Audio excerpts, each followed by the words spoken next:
Sən evli deyilsən bəs. Ay qaqaş, olsun da evli olanda nə olur? Kişiyik də. Sənə məsləhət də vermək olmur.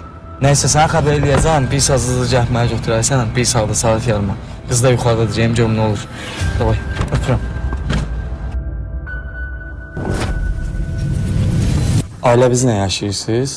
Xeyr, Rayondadılar. xeyr. Ümumiyyətlə mən valideyninizi görməmişəm. Başa düşdüm.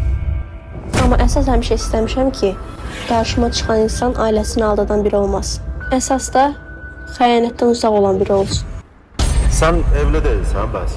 Ay qaqaş, olsun da evli olanda nə olur? Bax, məsələn, sənə bir ailəli insan sevgi göstərir. Sən onun sevgisinə inanarsan.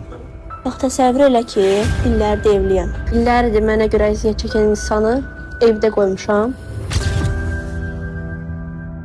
Onu aldadıb yanıma gəlmişəm. Sən mənim sevgimə inanarsan. Sən evli deyilsən bəs. Ay qaqaş, olsun da evli olanda nə olur? Kişiyik də. Sənə məsləhət də vermək olmur. Yaşayırlar daş qəfəsində, kimiləri ümidlə